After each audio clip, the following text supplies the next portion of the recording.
Some more twos. So looks like majority red so far, and that is okay. Losses are inevitable. They are a part of this business. The difference between the people that make progress in this business and the people that fail or blow up are those large losses. If you never allow yourself a large loss, you are guaranteeing yourself another day in this business. The moment you allow yourself a large loss, you are opening up yourself to blowing your accounts. Okay, so in my opinion, you got to deal with delayed gratification. In my opinion, losses are inevitable. They are going to happen. So you, as a risk manager, have to confirm that you will not allow that to happen. Okay? How do we confirm that that doesn't happen? Is controlling our actions, controlling our thoughts, controlling our risk. Okay? If you're going into the day with no stop loss, if you're going into the day allowing yourself to lose that funded account, in my opinion, that's not risk management. You are allowing the market to do whatever it wants to do to you with no control or due diligence. Okay? Pick a defined loss. Once you understand what a loss is, then you'll understand what a win is. We've done this hundreds of different times here on the stream. Just a quick conversation that I'm going to do it again because we need to keep reminding ourselves of it. There's only one thing you cannot allow in this business, and that's a large loss. Okay? Small wins are going to be canceled out by small losses. Okay, so you break even there. Large wins are where we are going to make our progress. Okay? You have to do everything you can to confirm that you never have a large loss. Okay? Place the stop losses. Make sure you go into the trade knowing exactly how much you're willing to risk. Place your stop loss once an order has been filled. Once you're in a position, make sure you confirm that you're only willing to risk that amount. Right? So, for example, let's just use random numbers. If I'm only allowing myself minus $500 today, I know that one contract of NQ at minus 25 points would be minus $500.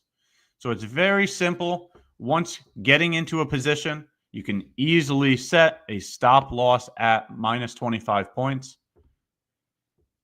You have to confirm that. You have to have that mental and emotional intelligence to be strong enough to set that stop loss every single time and to adhere to it when it happens. Okay, if price doesn't move in your favor, do not move that stop loss. Be okay with being wrong. Once you realize that never allowing a large loss will give you the opportunity to make progress, that's when you'll stop caring so much about having losses. Or maybe it's a conviction thing. Maybe it's an experience thing. If you have not traded enough to realize that losses are a part of this business, you're not going to be able to efficiently react to them when they occur. You're going to succumb to your emotions, and then you're going to do something you know you shouldn't because you're acting emotionally instead of objectively. Be strong enough to have control over your emotions and your mind because this is truly you versus you. This business is you versus you. You are only going to be the one to click the buttons for yourself. So you have to be strong enough to make that decision to adhere to this right here. You cannot have a large loss. So what is a large loss, right? If you're in a 50K My Funded Futures account and you have $2,000 of drawdown, right? A large loss would be minus $2,000. You should not be willing to blow your account on one given trade. Okay? Especially if you've passed the eval stage and moved into a funded account, right? We need to keep those funded accounts because that's the chance at a payout, right? On top of the fact that You also need risk management within your expenses versus your income, right? Your income needs to be larger than your expenses. You do that by staying in the funded account.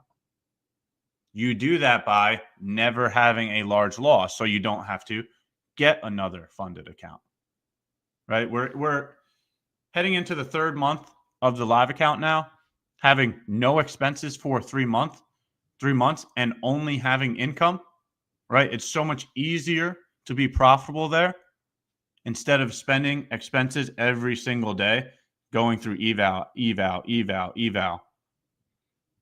Having no expenses makes it much easier to be a profitable business because then you need less income to even be profitable. Okay. The amount of income that you want is completely contingent upon yourself. Everybody has their own dollar amount that, makes them feel achieved or successful. So don't compare to anybody else is where I'm going with that statement. Whether you made $5,000, whether you made $500, whether you made $50,000, it doesn't matter. Comparison is the thief of joy. You either made money or you lost money. That's the only point of view I have. Congratulations to the people that make money. It doesn't matter how much you make. You are capable of having a source of income where, majority of this business fails. So whether that's $500, $5,000, $50,000, doesn't matter. Majority of the people, blow up in this business. So you need to confirm to yourself that your expenses are less than your income. You do that by keeping your funded accounts. You keep your funded accounts by never having a large loss.